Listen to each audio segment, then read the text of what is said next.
In 2022, the next speaker told us he was serious, and he was. In 2023, he gave his heart and his spirit to the challenge. Today, he returns to Gulkula country with the Yolngu people. And yesterday, he showed his inner strength facing the power of Gorta. He did not flinch, just like he did not flinch in 2022 and 2023.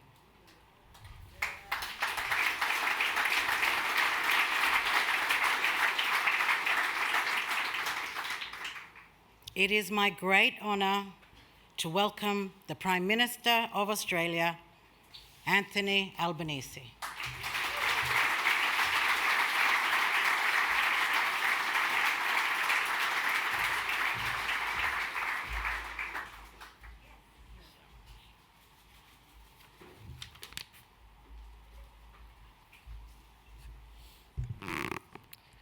Well, thank you so much. I begin by acknowledging the people of the Yolngu Nation, their elders, leaders and families who have contributed so much to Australia. In particular, I acknowledge the Gulkula clan, whose lands we are meeting on today. And I thank Jawa for his incredibly generous comments and for his leadership. He is indeed a man of fire. I also acknowledge all my colleagues who are here with me today at Garma. We have the Education Minister, Jason Clare. We have the Social Services Minister, Amanda Rishworth. And we have your local member, Marianne Scrimgeour, as well. In particular, though, I do want to acknowledge a couple of my colleagues. Linda Burney was born into an Australia that viewed her as second class. Yet she has led a life of profound firsts. A proud Wiradjuri woman who became the first Indigenous member of Australia's oldest parliament in New South Wales. The first Indigenous woman elected to Australia's House of Representatives. The first Indigenous woman to serve in the Cabinet, and the first Indigenous woman to be the Minister for Indigenous Australians. On the day that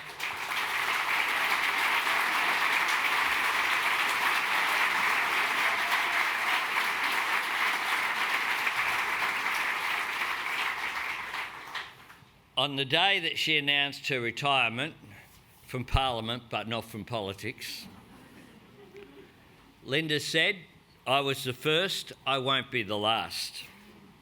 And how right she was. Malarndirri McCarthy is our new Minister for Indigenous Australians.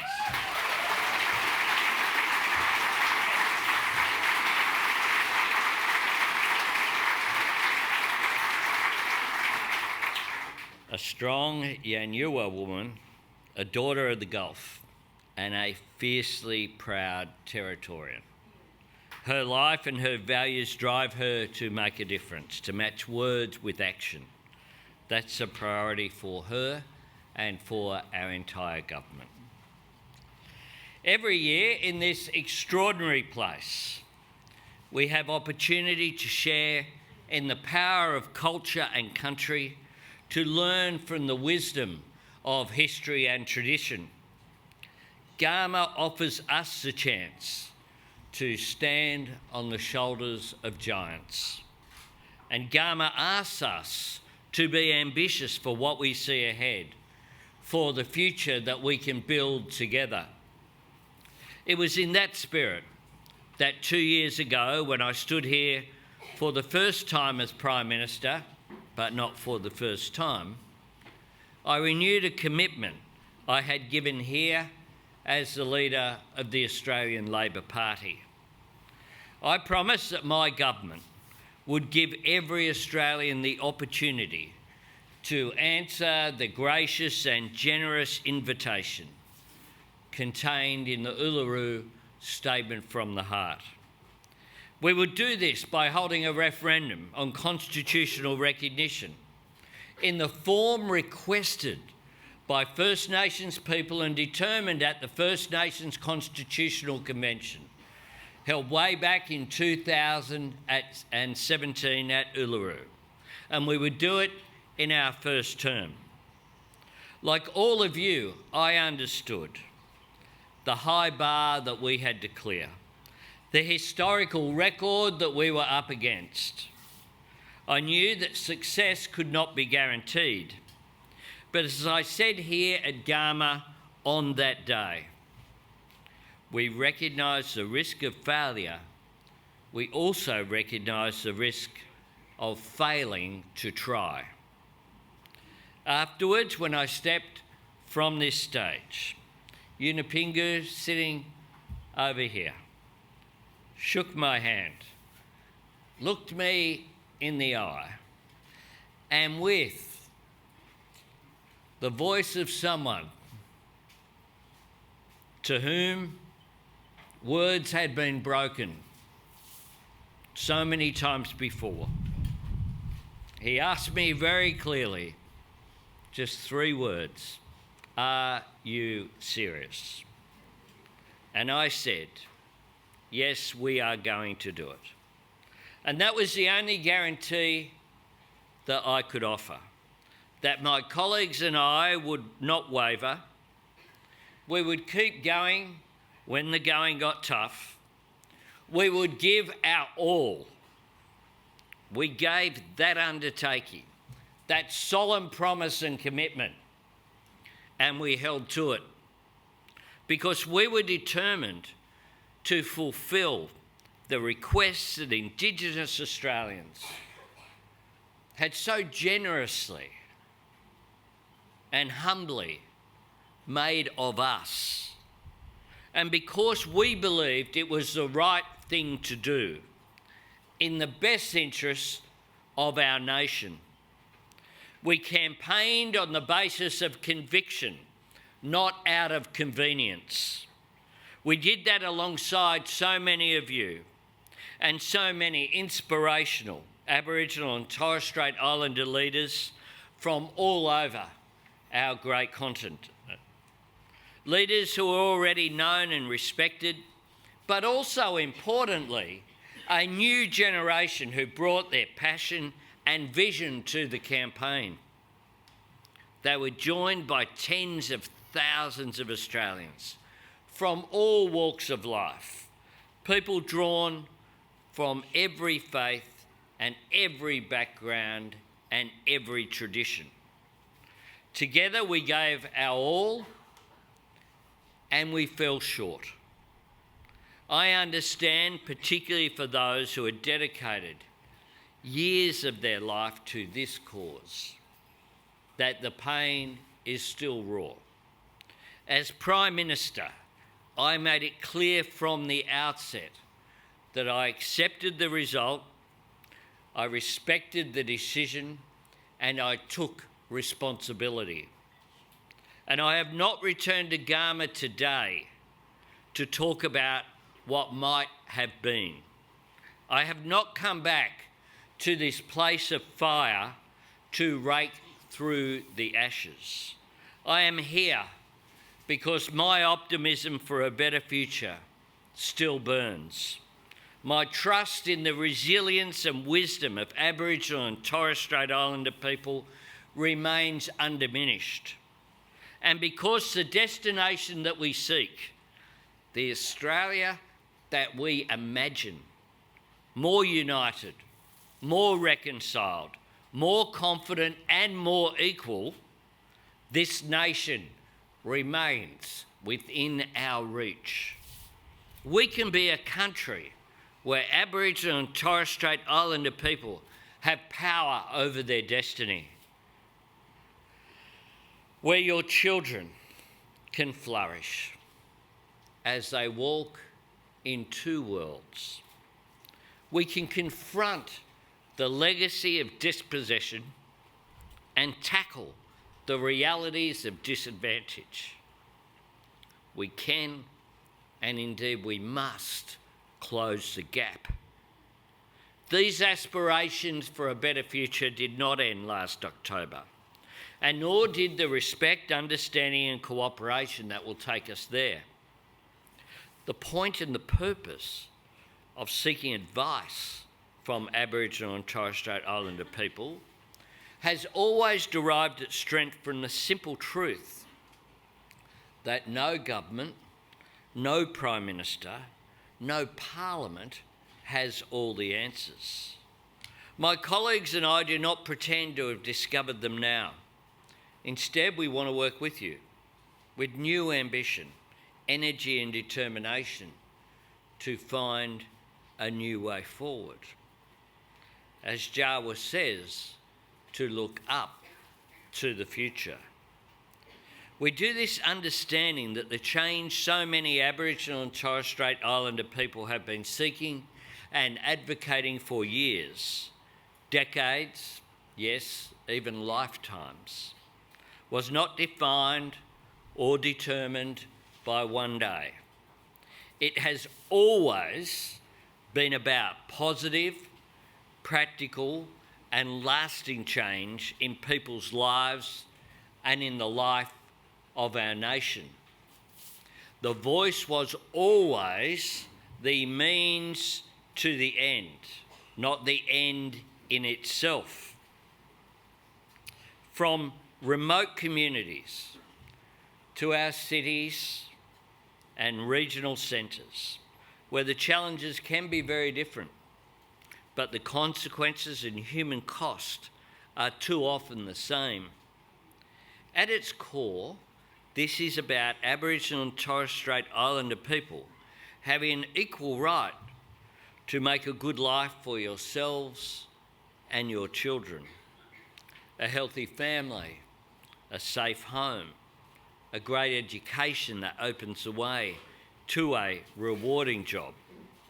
No more than any Australian asks for, no less than every Australian deserves. And yet, so far removed from reality for so many Aboriginal and Torres Strait Islander people, that truth cuts hard in a country that has always seen itself as the home of the fair go. It's one of the reasons these challenges are often pushed to the margins of the national conversation. Last year they were brought to the centre, put in the spotlight, and for all the divergence of views, no one can make a case for the economic and social status quo. No one can credibly argue that recognising the great privilege of sharing this continent with the world's oldest continuous culture should not be reflected in our nation's founding document. No one can defend the gaps in life expectancy, health, opportunity, educational justice as either inevitable or, most importantly, acceptable. They are not. No one can argue that more of the same is good enough for Australia. It is not. No one can pretend that holding to the same approach will deliver the progress that our nation needs. It will not. To make meaningful change in the lives of First Nations people, governments must be prepared to make meaningful change in the way we do things, the how as well as the what. This is where the value of listening is more important than ever. The moral necessity of better results is clearer than ever. And my government's determination to work with you is as strong as ever. In this, we welcome the work that state and territory governments are doing to advance treaties, agreement making and truth-telling processes. Every approach is different. That's a good thing. It reflects the fact that the process is being shaped by First Nations people in each jurisdiction. And these jurisdictions are indeed different. We have here someone from Adelaide from my government, someone from Sydney, someone from Darwin in Luke Gosling, someone from this part of the world in Malandieri, and in Marion, someone who represents an electorate as well in the House of Representatives that would be a small country or a large country were it in Europe.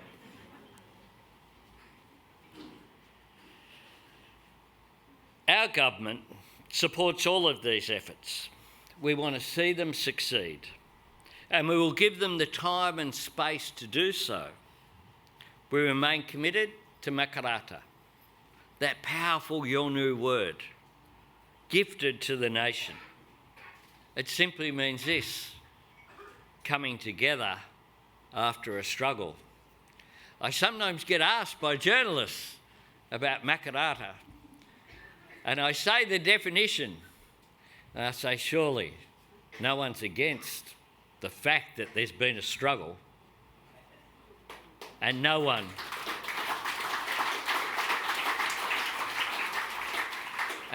surely can be against the principle that after a struggle, people should come together. People should come together. That's all that it means. We'll continue to engage in good faith with leaders and communities to decide what the steps should be at a national level, just as we will continue to work with local leaders and traditional owners, as we are with the Mirarr people, answering their calls to bring Jabiluka into Kakadu National Park.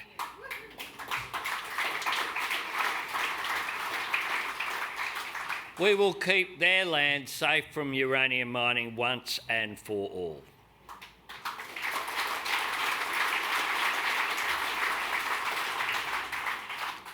We continue to work with the Coalition of Peaks, led by Pat Turner, to invest in closing the gap in jobs, housing, health and education. Indeed, since I came to Garma last year, the CDP is being abolished and replaced with a new Remote Jobs and Economic Development Program. Real jobs, decent conditions and proper wages for workers in remote communities, including hundreds of tradies to help build 2,700 new homes in remote communities across the Northern Territory and upgrade many more. The result of a 10-year, $4 billion housing partnership with the Territory Government. A plan to employ and train more local workers and apprentices, grow local Indigenous businesses and halve the rate of overcrowding. And housing construction in those communities, I must report, is ahead of schedule. In Maningrida, Milingimbi, Yokala and elsewhere, new projects are bringing safe, reliable drinking water to communities at long last.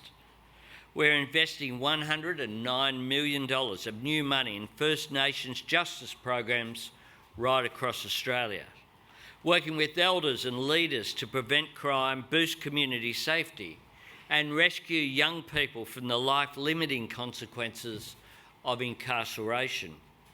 In June, we opened a new dialysis clinic in Kupapiti. We'll open more in Yalata, Balgo, Harts Range, Tea Tree and Burralula. We all know that chronic kidney disease, tragically, is twice as prevalent among Indigenous communities and 4 times more likely to be fatal. The treatment itself is an ordeal, and we don't want people to have to leave family and home behind to go through it. That's why we're investing in 3 more new clinics on Bardu Island in the Torres Strait, in the Pilbara and in the Western Desert. And we're connecting remote communities around the nation to free and reliable Wi-Fi. We can sometimes take this for granted in our cities, but for communities of the Territory, South Australia, Queensland and WA, this is life-changing. It makes telehealth consultations possible. It gives young people a window onto the world for study, sport, art and science. and it connects workers and businesses with new opportunities too. This week, we signed a historic agreement with the NT government to ensure, for the first time, that every single student in every single territory school will get the fair funding and resources to help them thrive. I know North East Arnhem Land is home to a great school where the community is engaged, attendance rates are high, and students are taught to strive for the very best. Today, I'm proud to announce that through a new partnership agreement with the Northern Territory Government and the Yothuyindifoundation, we will invest $20 million from the Aboriginal Benefits account to build the Garma Institute.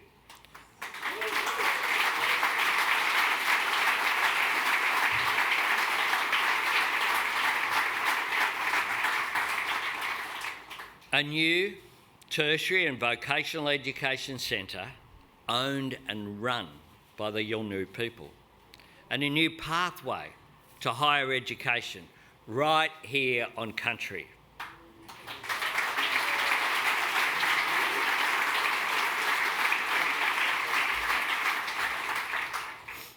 All of this is important. All of it seeks to reinforce great work being done by so many of you and so many of the organisations represented here in Garma. Yet we understand that in too many ways, ongoing progress remains at the mercy of political uncertainty. Changing this, building true and lasting self-determination, requires economic security, security that exists outside of government decisions and endures beyond them. And right now, changes in the global economy are opening up these possibilities. Growing global demand for renewable energy, critical minerals and rare earths represents an unprecedented opportunity for our nation and for Northern Australia. Because the North is home to so many of the resources the world needs to make the transformation to clean energy, and so much of the space and sunlight Australia needs to become a renewable energy superpower. This is the biggest change in the global economy since the Industrial Revolution. And it also represents the best chance Australia has ever had to bring genuine self-determination and lasting economic empowerment to remote communities. New clean energy projects, new defence and security projects, new processing and refining facilities can all unlock new jobs and prosperity for Indigenous communities. By partnering with locals from the beginning, we can avoid the exploitation and injustices of the past. And we can tackle the poverty and lack of opportunity that has seen disadvantage entrenched in these parts of our country over generations. Together, we can seize this moment to build a better future on a simple principle. The principle that Aboriginal and Torres Strait Islander people deserve a real say in the economic development of the land that you call home. And you deserve your fair share of the benefits that flow from it. This is about so much more than consulting communities in the service of cultural or heritage considerations, as important as that remains, because you deserve more than the right to protect what you already have. You are more than curators or custodians. You are the traditional owners who have cared for the land and waters for 60,000 years or more. And we want you to have ownership of your future, built on a foundation of economic empowerment. This is about good jobs that change lives and strengthen communities, that provide a sense of pride and purpose, hope and aspiration. New careers in clean energy, construction, the care economy, technology, infrastructure and resources. These are creators of intergenerational opportunity, and our government wants to put the building blocks in place so that the success of a local industry lifts up the whole community. Roads and power and water, bridges and ports, airstrips and communications infrastructure, the housing, the schools, the health services. This is about unlocking the potential of the land, but more importantly, liberating the potential of the people who call it home. Of course, this spans the whole of government. So to sharpen the focus on delivery and strengthen accountability, we are creating a new First Nations economic partnership with the Coalition of Peaks. A new partnership for a new direction, with greater independence, real empowerment and lasting economic security for communities. We know important work is being done already by the Coalition of Peaks and the First Nations Economic Empowerment Alliance. And I've made it clear to both my Department of Prime Minister and Cabinet and to the Treasury to get right behind these efforts. Because our government shares your belief in the opportunities this time of economic transformation has to offer. And we share your determination for Aboriginal and Torres Strait Islander people to seize them, to maximise the benefits for communities right from the outset. Not an add-on, not an afterthought, part of it from the very start, in on the ground floor. The same purpose underwrites the community benefit principles in our landmark Future Made in Australia Act that we introduced on the last parliamentary sitting day. We want government investment to drive engagement between businesses and communities, maximising local jobs and long-term benefit. And we want to see the same commitment in the First Nations Clean Energy Strategy we're developing with the states and territories. We want projects generating energy on country to bring new economic empowerment to communities. Some of the changes we need to make are not political, they are practical. For example, many of the more than 270 native title bodies don't have the resources to engage in commercial negotiations. Equally, there are many companies that wouldn't know where to start, who to talk to, or how to make a worthwhile agreement. Too often, the result is a stalemate, where communities miss out on a say over their future, and Aboriginal and Torres Strait Islander people miss out on good jobs close to home. Our government is determined to change this. Part of our Future Made in Australia agenda is clearing away red tape and create a new front door to accelerate and coordinate transformational investment. If we can do this for industry and companies, we must do it for Indigenous communities as well. And that's why we're partnering with the First Nations Heritage Protection Alliance to create a central point of contact in communities to connect traditional owners and investors. This is being led by First Nations peoples, joined up with all the land councils, with the National Native Title Council and other relevant Indigenous organisations. Meaning investors and developers, companies and job creators can directly contact communities, and ensuring that investment in Northern Australia delivers practical benefits that make a positive difference. To bring this same spirit of empowerment to our cities and regional centres, we will also be boosting the investment, borrowing and lending power of Indigenous Business Australia. This is about driving higher rates of First Nations home ownership and lifting investment in Indigenous businesses and employers all over our nation, rewarding and incentivising wealth creation. Professor Peter Yu, who's here with us today, has spoken about the fact that Australia has never attempted this before, never pursued what he calls a comprehensive economic policy for Indigenous peoples.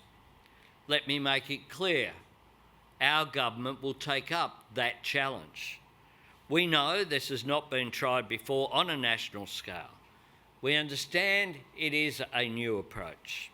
That should not be cause for concern, it should be a reason for optimism. We are living with what's been tried before. We know where the old models take us. We know where the old road leads. And too often, that old road is a cul-de-sac. We have to make a new path and we have to walk it together. Since 1999, Garma has offered us an opportunity to celebrate the contribution that Aboriginal and Torres Strait Islander people make to this most extraordinary of nations. A chance for Australians of all backgrounds and beliefs to share in the living brilliance of the world's oldest continuous culture. Art, song and dance shaped by a profound love of this country. And I thank Jawa for the incredible honour and ceremony I was given at the Bungal here in the grounds yesterday afternoon. The success stories that we also talk about here in every field of national endeavour. Each one the product of hard work, creativity and great determination.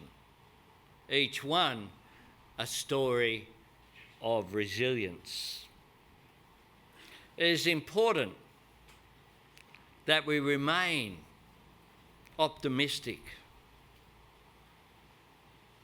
In my lifetime, Indigenous people have advanced so much because of the leadership and the extraordinary contribution. When I entered Parliament, there were no Indigenous members of that Parliament. The idea that one Indigenous Cabinet Minister is replaced by another would have been seen as something that was very unlikely, to say the least. Change does happen. Progress does happen. It doesn't happen in a straight line, and it's not always moving forward in a continuous manner. But move forward we do. Like, as Joel referred to, our coat of arms. The kangaroo and the emu are on there for a reason. They don't go backwards. Can't go backwards. And we must not go backwards in this country. I admire and am inspired by the resilience of First Nations people, particularly after the disappointment of the referendum result. But each story of success and resilience is a reminder of what Aboriginal and Torres Strait Islander people have achieved for our country and given to our country. And that all of it has been in the face of overwhelming odds. You know that, you have lived it. You have endured setbacks and disappointments. You have met every challenge with courage and perseverance, optimism and grace. And Jawa's speech here this morning, who all of us are privileged to have heard, is the next chapter in that story. You have kept the fire burning. You have kept the faith, and my government will keep faith with you. My colleagues and I came to Garma to renew our commitment to a better future for First Nations people. We will leave here more determined than ever to bring it into being. So with new urgency, new purpose and new cooperation, let us work together to achieve new success, and let us continue to walk together to that better future. Yo.